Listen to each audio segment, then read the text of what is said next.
My voice may be different, but it's still me. First night of homelessness. I tried to go to a Canadian Tire to get a sleeping bag, but it was closed.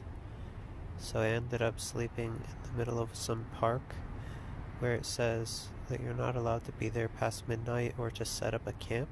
Not really sure what a camp means. Is sleeping against a tree a camp? I guess I'll find out if they harass me. Pretty annoying. Already becoming familiar with the barriers to just existing as a homeless person in a space where people just kind of want to push you off and make you invisible and not think about you. They don't really want you there reminding them of like how fucked the system is. See you tomorrow.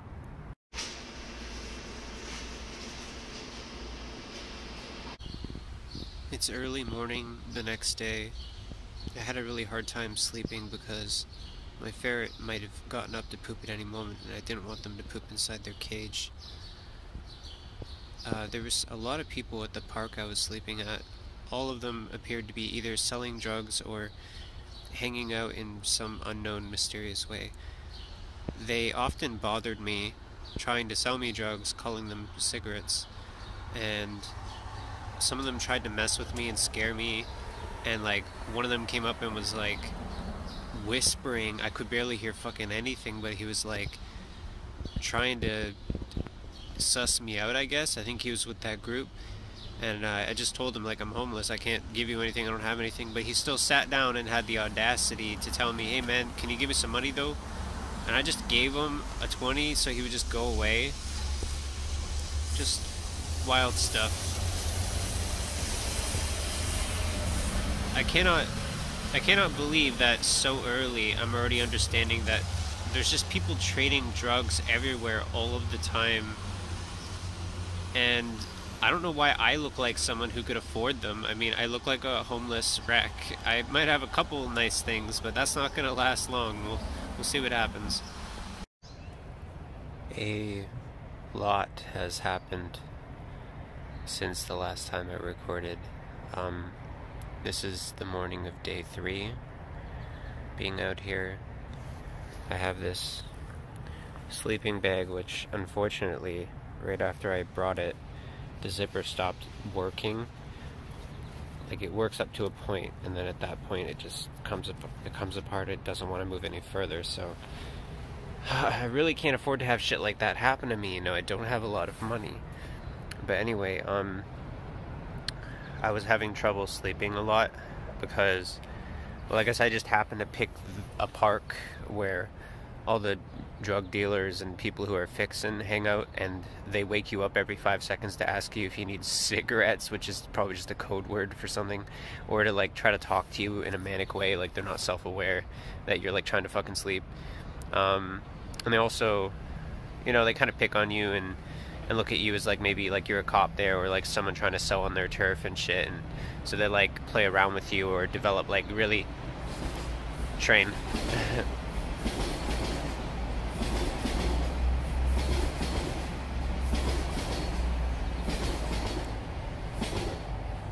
they develop like really short-sighted, selfish, like hyperbolic ideas about how bad you are or whatever, just to justify how they're going to treat you anyway. There was a group there that really didn't like me, like from the beginning. I don't know why, but I've always stared at me badly and made comments and stuff, so I got out of there. I'm staying in a different place though. I'm not even really supposed to be here, according to the sign, but I didn't really know anywhere else. I'm still figuring out the area. I experienced having to sleep out in the daytime on the street, and what it was I was so exhausted I couldn't move anymore.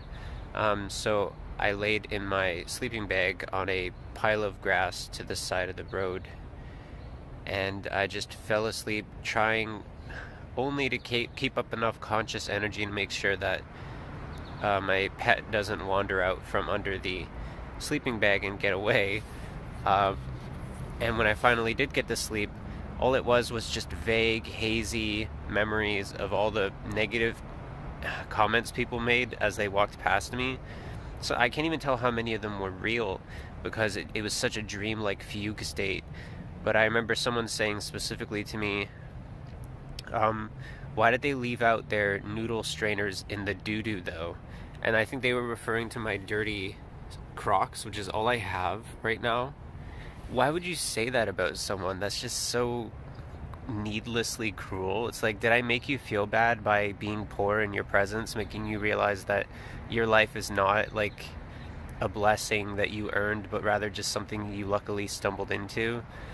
I don't know.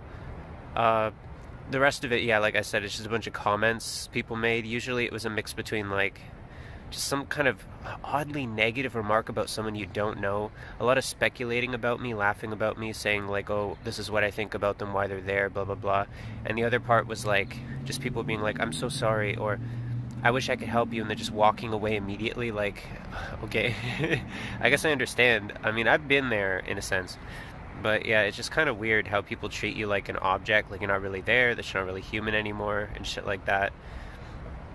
I went and looked to see what kind of help was available in my area. Almost all of it requires, like, you know, working with the government and giving them a bunch of information, when the government is the reason I'm in this place in the first place. Like, that I'm homeless and poor because of systemic failure. Why would I go to that system and ask for help?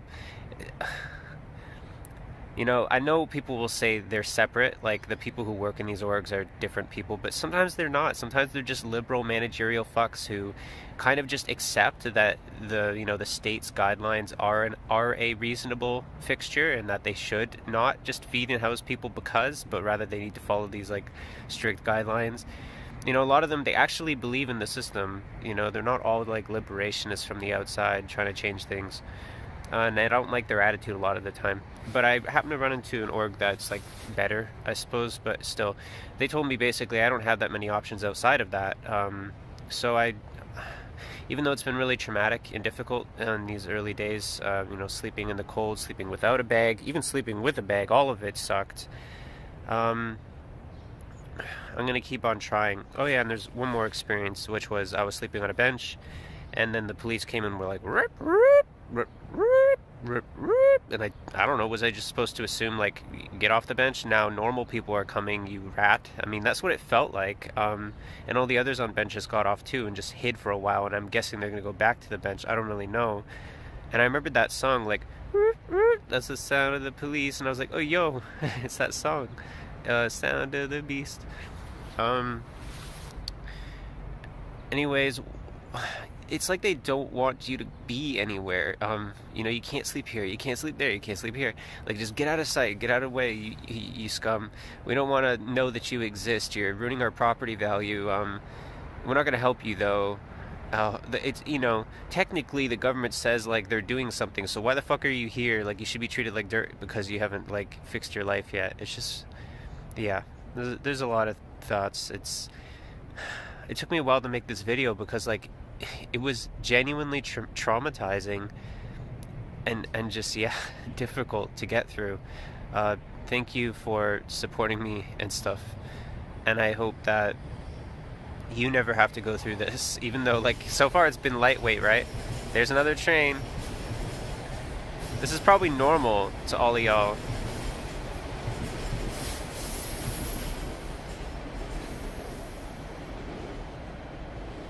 For some people, this is probably just Toronto life or something. I don't know. Love you. I'll see you. One thing I kind of forgot to mention in my last video was that as conditions of my life worsened, I was sleeping in the cold, getting wet, desperately trying to survive, spending 8 hours just waiting around. The worse that got, the closer I seemed to get to like a mild version of psychosis, like a mild version of insanity. It reminded me of the game Don't Starve. I started to hear voices, started to not be sure what I was hearing, where it was coming from, though of course some of that is just city echo, which is kind of wild in itself. I forgot about how crazy it is. But at the same time, I knew that some of the stuff I was hearing people as they were passing me by say couldn't actually be what they were saying. Because, I mean, why would anyone actually say those things?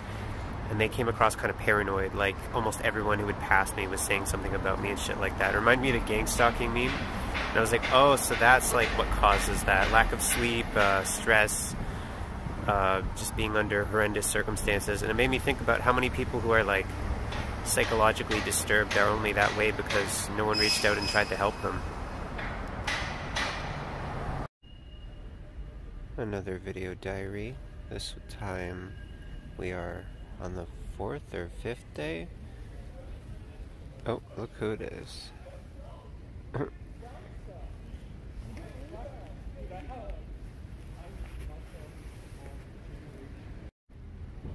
I found myself eating McDonald's a lot because I have coupons and the food is very nutritionally dense for the price, and they're open all day and night, so it's very convenient.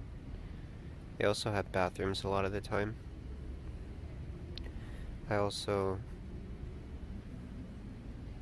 had been begging on the street a little bit, and I did see some success. People were kind of sad to see a ferret, thinking that maybe they would be neglected out here, but I've actually had little to no problem feeding and giving water to the ferret.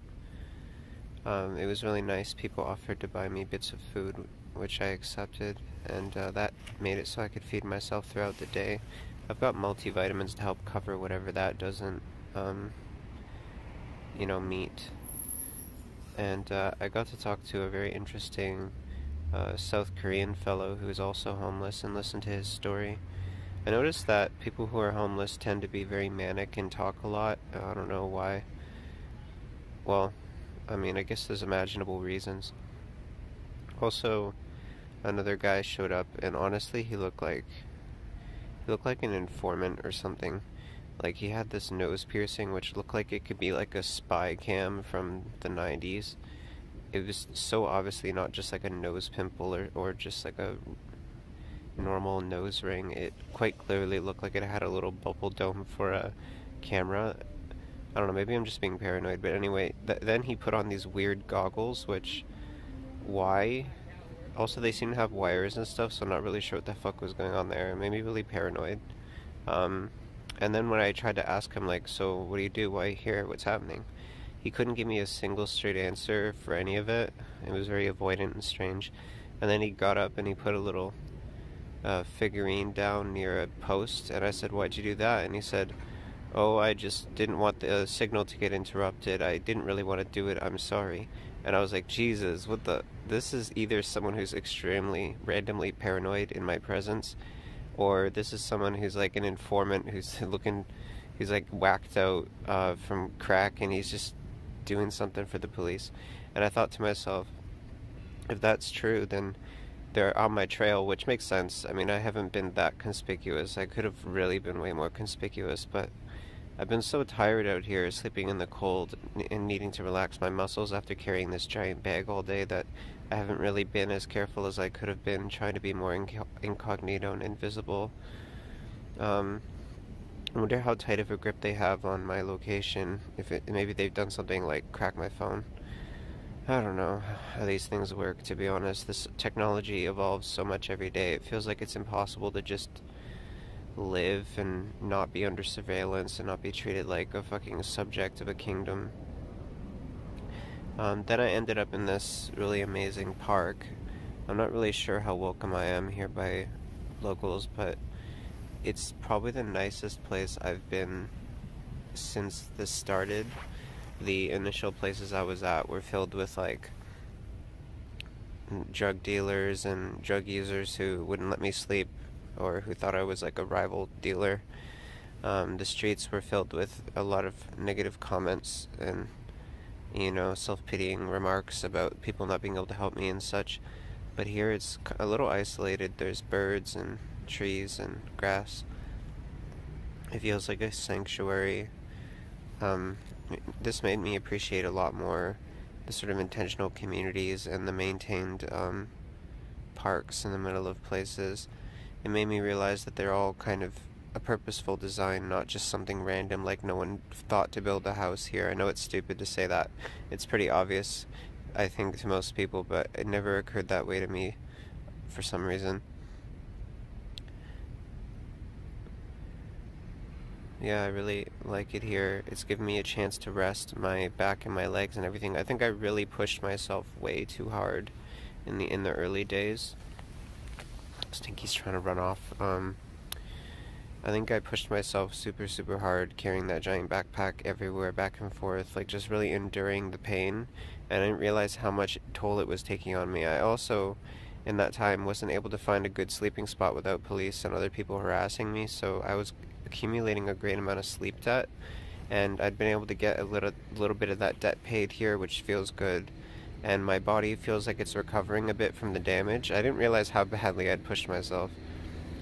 Anyway, in keeping with the theme, the final event I can report upon is that my ferret went out of my sleeping bag and wandered the city a bit, and luckily someone found them. I was so worried about them because they have no self-preservation instinct and they'd probably just walk into a sewer and die. So I'm really glad that nothing bad happened to Stinky. I would have just been devastated. It's hard to deal with this place, you know, just out in the middle of nowhere without their companionship. I love you, Stinky. Okay, bye. Maybe you do a twist with them. And every time it happens, Aww.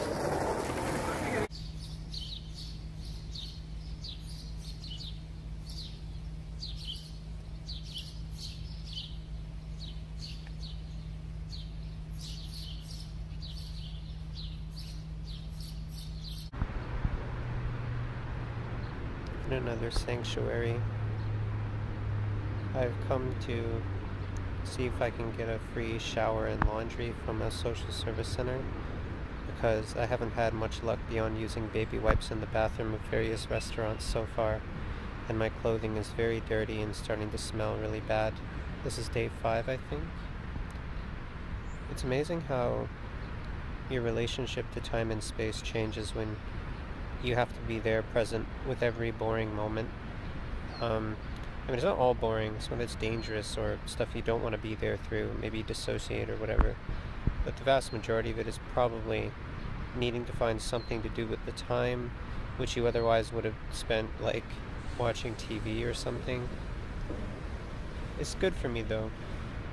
I feel like I needed to experience this to become a better, fuller person.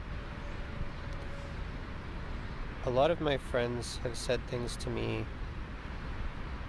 that kind of come across as like I need to comfort them about what I'm going through, which even though some part of me wants to, I don't have it in me right now as I'm going through it to be that person for someone. I also think that it comes across a little victim blamey at times, because in wanting me to comfort them about what's happening to me, they kind of assume that I maybe missed some things, or there were other options available but I chose this, or that there's always an option for everyone if only they're willing to try hard enough, and so therefore I'm not trying hard enough. To people who think like this, I just really hope that you won't inflict such things on people who are suffering, because, and this is very important, at any given point in time under capitalism, there's always a necessary amount of people in poverty and homelessness, because in order for some to be mega rich, there has to be some leagues of poor, and that class of poorness is nipping at the toes of every working person, saying if you don't fucking get your shit together, you're going to be like that. And it's using fear and starvation and such to motivate people in that system. Some people are going to be made homeless, and some systems are not going to be there for them, and that's why that happens. So when you go to your friend and you act like there's something they should be able to do, well, somebody somewhere is going to have nothing to do, and why would you assume that I have something to do just because I'm a main character in your life, you know? Anyway, it's cleared up now, and something I didn't talk about that much in the earlier videos in this series is that I was experiencing, maybe I did talk about it, it's hard to tell when you're going through this, that you're like half there, half not in your head, you know, a little dissociative and stuff. It's almost kind of traumatic, really. But yeah, I was having some mild psychosis, hearing voices and such, hearing people say things that weren't there. It makes me realize one thing that might not even really be psychosis is just that whenever someone passes you by and they're having a conversation with someone else, your brain will like meld it into something you can understand that, you know, without any context, you kind of fill in the blanks to imagine what they were talking about, and of course it's going to be related to you and stuff you know and think about. So I ended up, you know, feeling slightly paranoid as everyone passing by me seemed to be making remarks that I could somehow fit to my life, like a Barnum statement, like, what's that term? Astrology, just fit whatever they say to my life, even though it actually is completely meaningless. But yeah, I don't feel that as much anymore. It's amazing that stress can literally change the way that you perceive the world, to amplify paranoia to the point where it literally manifests in hallucinations. Like, I never knew that shit. Anyway, see ya. Today I went to a shelter where they offered free meals and showers and laundry. I can tell you I've never been so thankful to be just as clean as basic as I was then.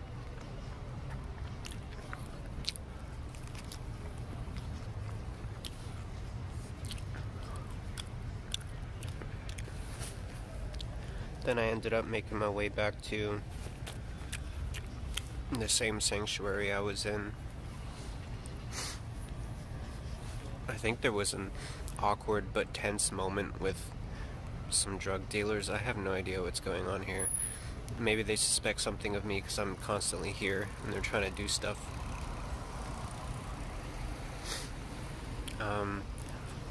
A guy who had come by and got me a burger because he was nice. He came by and did it again, basically. I didn't expect that. Stuff like that, it really shifts the mood of your whole day. I've had to learn how to navigate buses and trains a lot better, so that I could get to this shelter and get my way back here. It's the kind of thing I've never actually had to do before. Someone else always did it for me. And for good reason.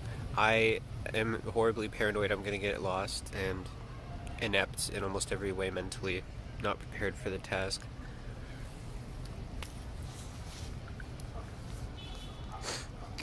I've had to get my ferret 2 new blankets at this point. They keep pooping on them. When I started this, I knew the ferret was going to be more of an issue.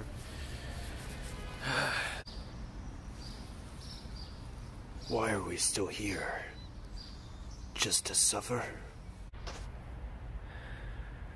Wow, that was a long, exhausting day.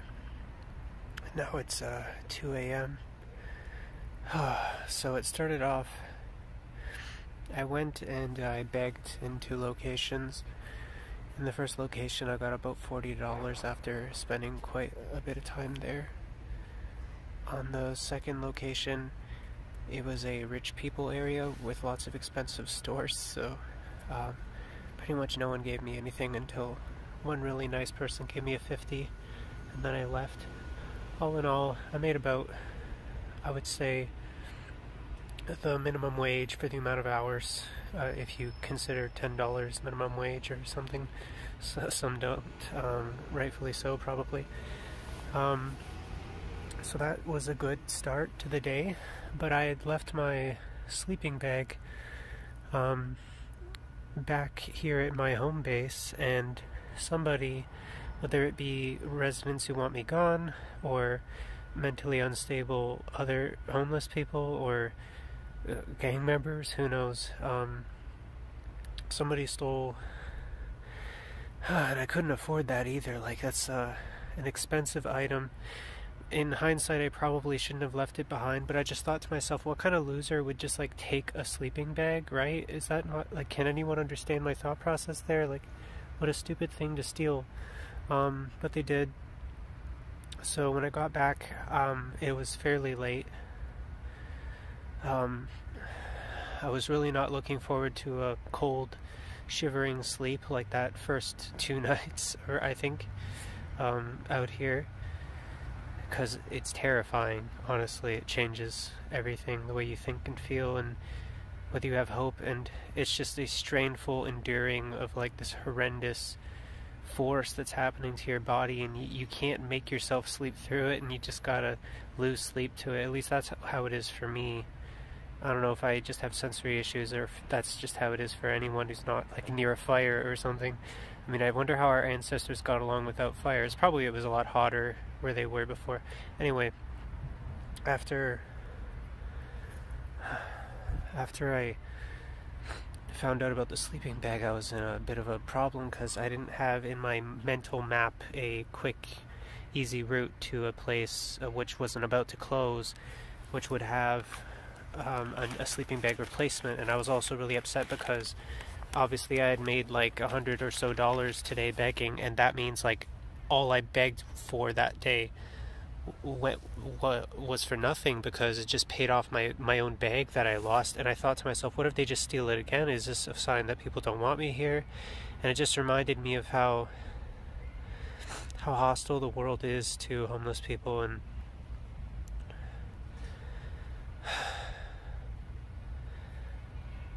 I'm so fucking tired. So I called up some friends to see if they could get me not a sleeping bag, but just some blankets and a hat. And stood out in the cold weather, shivering with my ferret. Poor thing, I was really struggling. I shoved them in my jacket, in my jacket sleeve, for them to keep warm. Those friends didn't show up, so I am wearing double everything, and I'm sleeping on some dollar store mats, which I had brought but weren't stolen, along with the sleeping bag for some reason. And I'm going to get some much needed sleep now. I'd have liked to have had the blankets and been to sleep like 2 or 3 hours ago at this point. There's a skunk running around in here somewhere. Anyway, while I was looking to get those blankets, I ran into another person who, I told them I was green to all this, and they gave me a bit of wisdom about their life, what they'd learned. They were a bit normie. They were kind of like always talking over me and assuming I don't know things, and over applying anecdotal accounts of things to like a general trend, even though they may have been citing incidents that happened like 5-10 years ago, stuff like that. And I trust some of their wisdom, because clearly if you're out here for long enough, you get some wisdom. But I do think that maybe he wasn't all right about everything, so I was taking it with a grain of salt. But it was nice to know that there are established channels for a lot of things, and that there are some methods that some advice he had that was genuinely helpful, like tying my important belongings to me while I sleep so they can't be tugged away by randos, or locking up things with twist ties, and if they're important, so they can't be opened up by other people and shit like that. Well, that's it. It's almost like 8. It's probably like 5 or 6 a.m. or something. I made it through, but it's fucking freezing. I thought you might want an example of what it sounds like. That's what I've had to deal with while I was sleeping, with just 2 pairs of clothing, and it still feels like this. Well, it's a long way forward, so trust in me. I'll give them shelter like you've done for me. And I know that I'm not alone. You'll be watching over us until you're gone.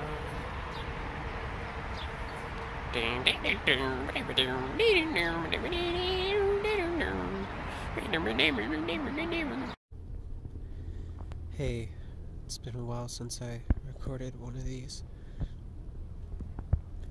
I spent the night at a park, and I let my guard down a little while I was sleeping with my ferret in the sleeping bag, and I knew they were trying to get out, like to go explore or something, but I was so tired from the day that I just allowed myself to fall back asleep, and when I awoke, they were gone, without much of a trace. I imagined that because we were in a park, that the logic they had was that this is the park from near my home, my old home, and so they probably went off to go find home, thinking, well, all this homeless stuff will be over if only I can find home, and then I'll be able to go home just like I always used to be able to go home before. Poor thing. So I asked around for the residents if they could look out for Stinky, and I got to meet a couple really nice people through that. There were some sightings here and there. Stinky was said to be wandering from house to house, saying hi to people and checking things. That makes sense. So I'm disabled and I can't spend all day carrying a lot of heavy luggage around a neighborhood looking for Stinky. So I looked where I could and how I could. But I tried to inform as many people as I could, and the community has vaguely come together to an extent to try to keep an eye out for them. But it's complicated because a ferret is only awake for a short period of time during the day. The rest of the time they're sleeping. So it's possible that when everyone's looking, they're going to be curled up under someone's staircase somewhere. They'll probably be fine in the night in the cold because they have a lot of fur, but their quick metabolism means they could quickly become hungry or dehydrated, which is the worst case scenario. I'm hoping that in that situation they'll go to a human being and beg them for food, but as to whether that person has heard about my plight, it remains to be seen. So I was actually planning to move on from this park and go somewhere else, but then this happened, so I've been stuck here having to worry about them. One problem is that I don't have internet out here, so I can't or a working phone number, so I can't tell people if you see it, call this number or send an email or whatever. So I'm telling people to come to my location if they know about it, which is difficult because I need to be out there looking as well.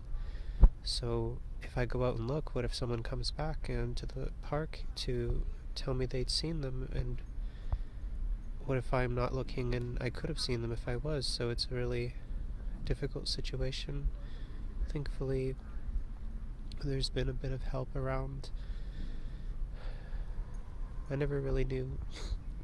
Growing up, I don't think I ever really knew what it was like to have a community like that would actually care or do something if you're in trouble.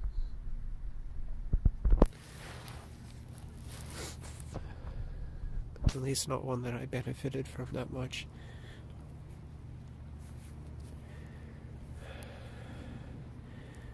I couldn't travel far because I wanted to make sure I was still here in case anyone showed up, so I've mostly been eating really shitty junk food like Doritos or Klondike bars from the convenience store. Doesn't really sit right with my tummy.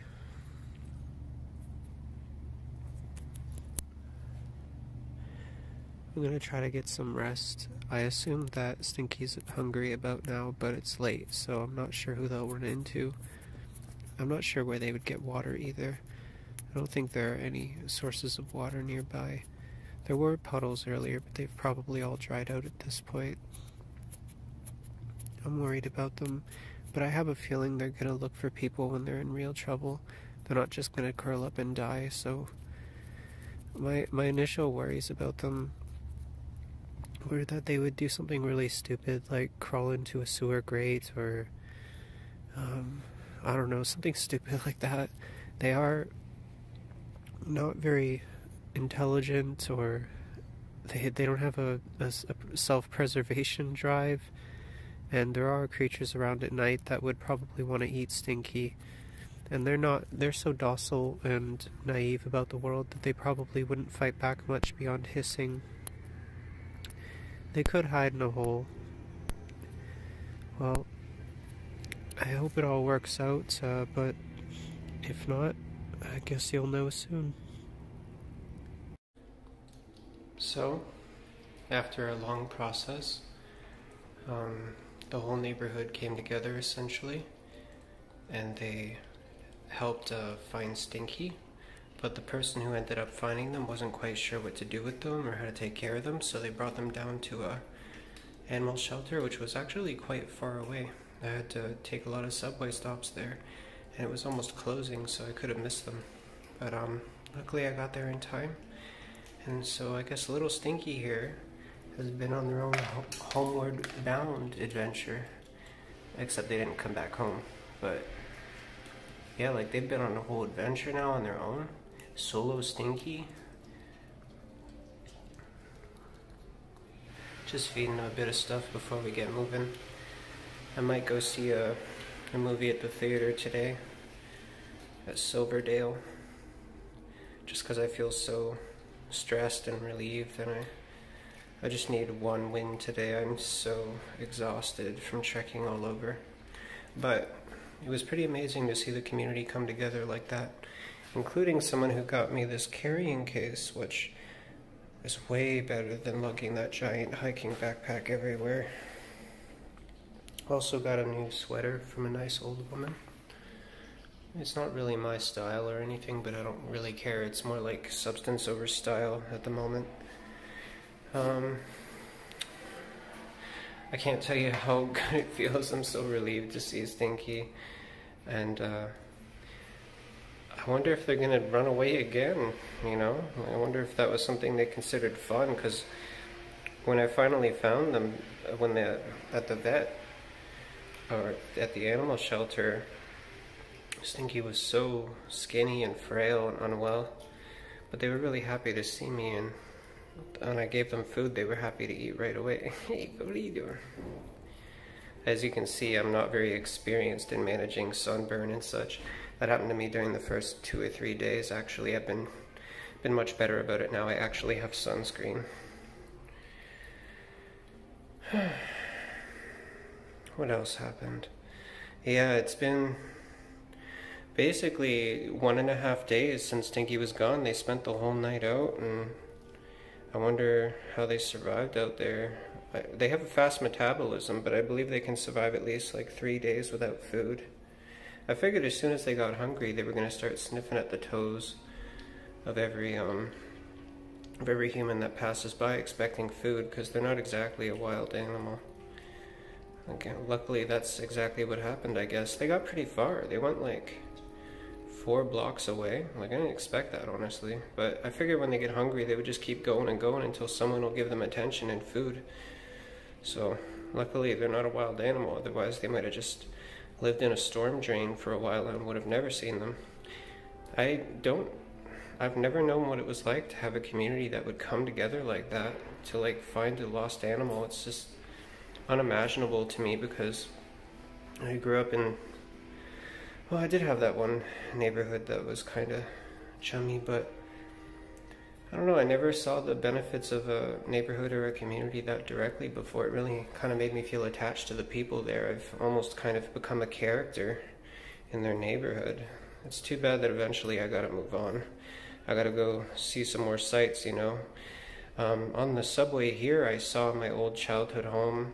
I saw a bunch of weird stuff that I used to go to after school all the time, and it's so different now. it's made me feel really old. It made me feel really sad, nostalgic, like empty. It made me feel like the passage of time waiting on my shoulders. Stinky wants down. Okay, baby. It changed everything. It made me uncertain about everything I've done in my life, you know? Even though, not for any particular reason, just in general. Okay, I'm gonna go watch a movie now. We'll see you later.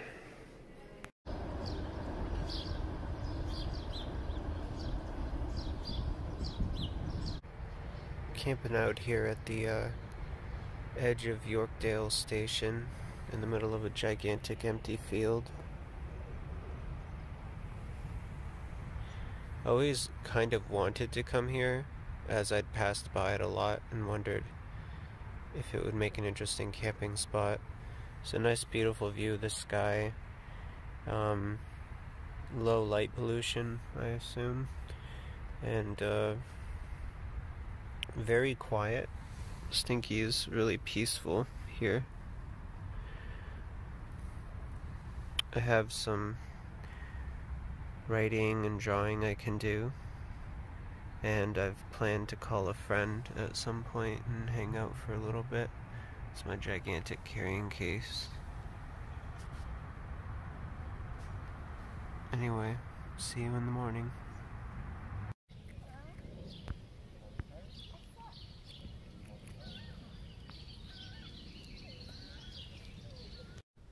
Today I decided to explore the city, just hop on buses and go wherever I feel like. And I ended up on Lakeshore Boulevard, a street right along the edge of, I think, Lake Ontario, with a really pretty view of the water from pretty much any part of the street, but with especially a couple really beautiful views at certain points, with like richer neighborhoods and such, where they appear to have built just way better docks and things to sit on and see as you're at the side of the water. It was really beautiful, and the sounds of the water were really soothing. So I laid there and hung out with Stinky for a little bit.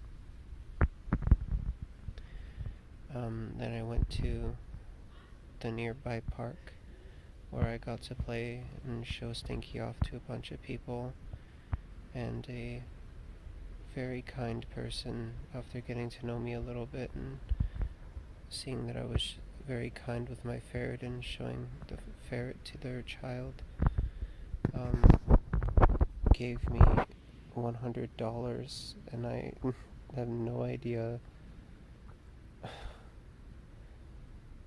what could motivate someone to do something like that. I mean, obviously I'm deeply grateful, but it's almost kind of hard to even know how to respond to something like that. I guess that says something about the overt privilege, but at the same time, I don't know. Either way, I had a great time by the water.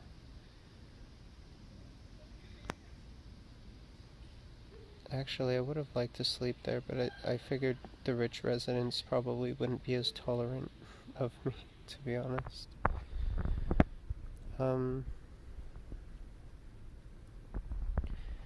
Today really motivated me to go around and just see all the sights that Toronto has to offer. I may be homeless and having to occupy every hour of the day with some purposeful activity, so I might as well see lots of things, meet lots of people, and have many experiences. It'll be hard to plot all that out in between necessary tasks or whatever, but it'd be way better to do that than to just hang around one area and have some kind of sense of stability. At least that's how I feel. I don't really blame other people for doing something different.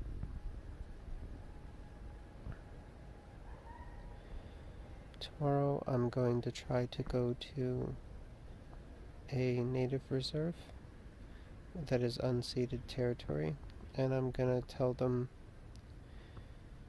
that I've been disowned and that I want to learn about their way of life and contribute, and I'll see what they have to say. I imagine, though I have no way of knowing, that they're probably like just normal people, and they probably have a fairly normal society as well. It's probably not like especially communal and kind and stuff. It's probably infected by the sickness of this society as well, or they're having to follow like Canadian laws or whatever. But I hope something is different there. Like there's more of a human spirit, or like an acknowledgement of what's happening in this world there. I need to be around people who get it, who know that things aren't okay. I'll probably be treated with a bit of suspicion and hostility. That's okay. You have to expect that sort of thing. I guess I'll see how it goes. Is that a raccoon foraging? I wonder if they're dangerous when they get desperate. I thought it might have been a cat for a while. Wonder what they're really looking for.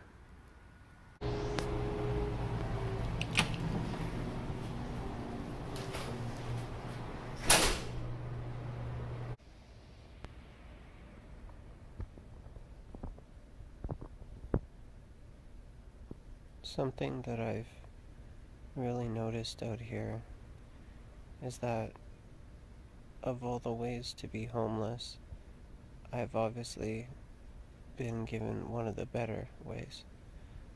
I'm white, kind of straight passing at times, perceived as a man a lot of the time, can blend in, can wear anything.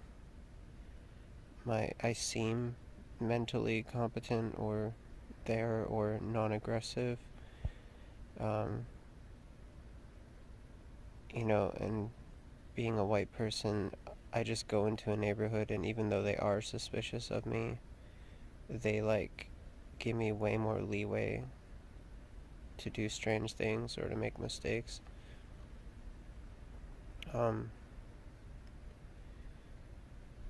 I also, thanks to the support of everyone who came together for me, I also have access to a lot more wealth than many of the people out here. I was able to get myself some quality supplies to help me out here. I'm sure that's no doubt made a big difference in my quality of life out here. And growing up, I was vaguely familiar with the layout of the transit here, so that must make it easier too. I'm not suffering any terrible, debilitating mental illnesses or drug addiction, so I seem more personable and understandable, relatable, and I am vegan, but I'll eat just about anything. So there's a lot of ways in which I'm nothing like a lot of the people who I'm sharing space with. I will pass people on the street who are also homeless, but it's clear that they're struggling a lot more than me. I had a conversation with this one guy. He was saying he could barely pull $20 begging every day, and that maybe would cover one meal, and he had to cover the other 2 meals using various social services or stuff like that. And I thought to myself, really, 20. I mean, with my ferret and all these privileges, I get like at least 80. But I still have to like be out there for like 7-8 hours or whatever. But it's like, yeah, it needs to be said that not all homelessness is equal. It's certainly a lot easier for me to just go to random neighborhoods and browse around and wander. It's certainly easier. People trust me more easily. I'm more able to be receiving support that I need. I'm not burdened by all the extra harshness of having unaddressed issues and stuff like that. And I have more money than others, though it's still not that much.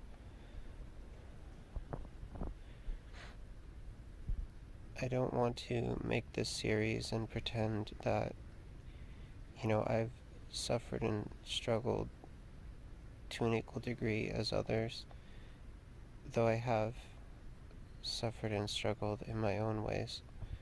I just want to shout out all the people who are out here, like, really honestly facing life and death way more than I am. And it's them who need our focus and our support, and maybe a bit of overcompensation.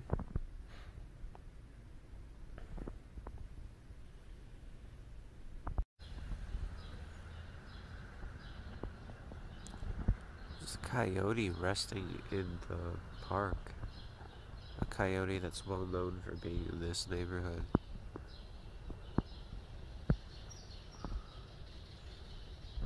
Stinky's safe in their bag, but how safe when that thing is around? Maybe it was here for Stinky.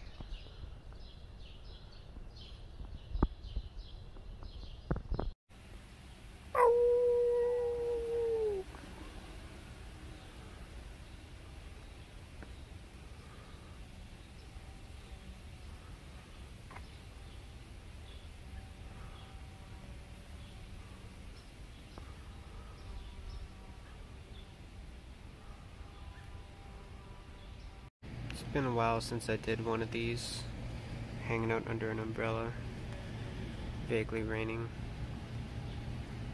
I've just felt so drained and in the moment with everything that's happening that I just haven't had the time or the motivation to recount the events of what's been happening.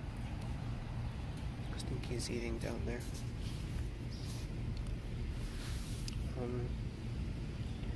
One thing I can say is that I'm starting to really feel the limitations of being an unmedicated person with ADHD. It's really hard for me to keep track of all the different tasks that I'd like to complete.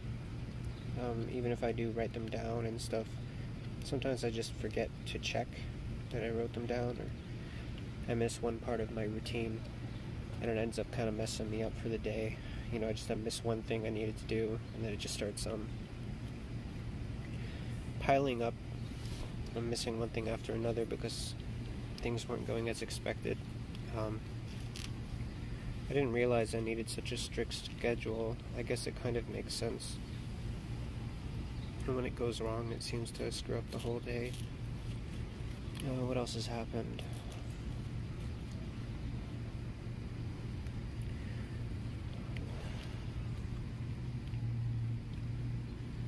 I've been eating out of cans.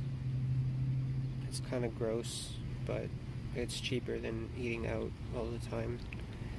I have to try to prevent myself from doing that because I just can't afford it. Someone nice offered to bring me a tent in some vague time in the future. That's really nice. I wonder if they actually will do it.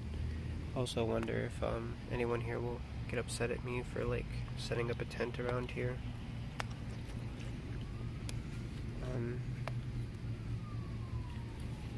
There have been stories in Toronto of cops showing up to parks and beating the homeless people and taking half their stuff and kicking them out because the neighborhood residents didn't want to see them anymore. That really scared me when I came out here. I wasn't really sure if if I should stay in any particular place for any amount of time, because I thought I would probably be reported and harassed by the police, and I did experience some of that in the beginning, but not like super intensely or anything. I've been going around to various services and getting a look at like kinds of the rain starting up again.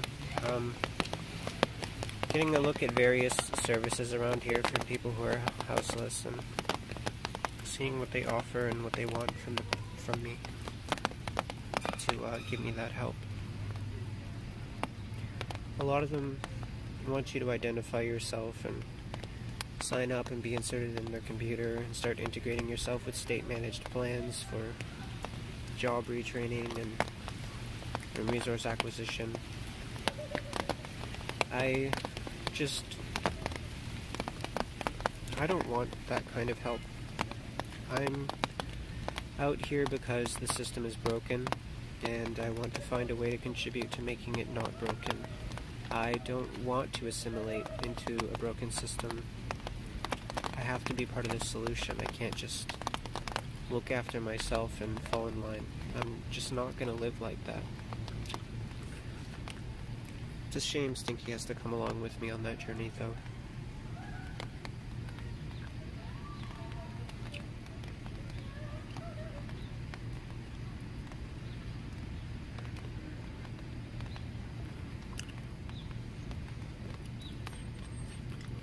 Trying to think of what else.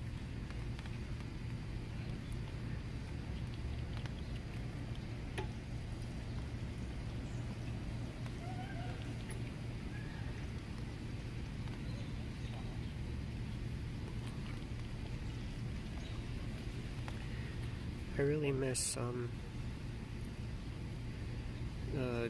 dopamine surges from computers.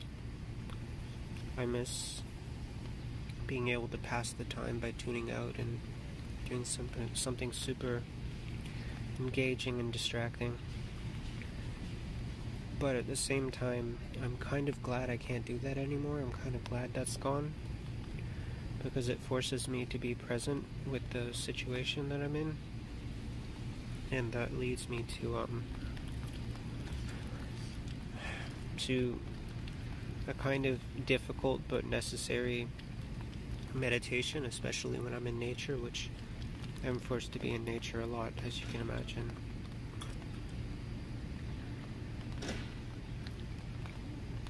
There's good and bad out here. The bad really sucks, but you can kind of get through it by dissociating, just sort of changing the way you think. You cannot take the nastiness of other people so seriously. But the beauty is undeniable, at least for me. I'm sure there's a lot of people out here who don't encounter a lot of beauty, and I'm very lucky for that. There should be more beauty for everyone.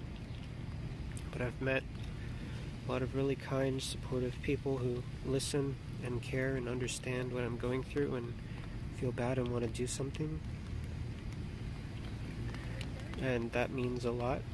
And I also, more important than that, though that is important, is I'm constantly running into people who are trying to make a difference, who are trying to change things so they aren't like this anymore. And it's good to know that somebody somewhere's out there trying to do something. Even if sometimes it's a bit flimsy and reformist and liberal, it's still something. They're still trying to make things better. One thing I'll say is that you shouldn't make how you feel about a homeless person or a person being homeless their problem. Like, don't make them comfort you. Don't make them walk you through and assure you that they've thought of every solution. Don't make them have to relieve your anxiety, your sadness. I know it's hard to accept that this society's broken and it's made some people homeless, and it's affected someone you know or care about, or it's affected a person who's right in front of you who looks normal, and obviously normal people can't be homeless, right? But like, it's just not true. In this system, there's a necessary amount of poverty happening at any given time. There is a necessary amount of scarcity that is manufactured so that some people are poor, starving, or houseless. There's a necessary amount of empty houses out there, even though there's homeless people who need them. That's just how capitalism works, and somebody somewhere somehow is going to become a victim of that, and they're going to be the homeless statistic that always exists and always has existed in the background, whether you've noticed it now or not. And yeah, an individual might technically be able to do this or that and fix their situation, but there were 100 steps before they got to that point of being homeless, where somebody somewhere should have intervened, should have cared. The system should have been ready with a net underneath them, and you have to face that too. And you have to be present with the person who doesn't really believe in the system anymore. They've been decimated by it. The floor underneath their feet has fallen, and they can't trust it to be there again anymore, even if you technically know that it is. They feel alienated, helpless, like the world has nothing but pain and abandonment for them. And if you want to do better than that, then you have to not sound like an oppressor. You have to not sound like the kind of people in the system and the logics of getting a job and getting your life together that created that homeless person in the first place. You have to treat them like a compassionate, patient human being. You have to assume that it's not their fault if they've ended up this way, because we could easily craft a system that wouldn't allow this sort of thing to happen. Anyway, that's about all I gotta say.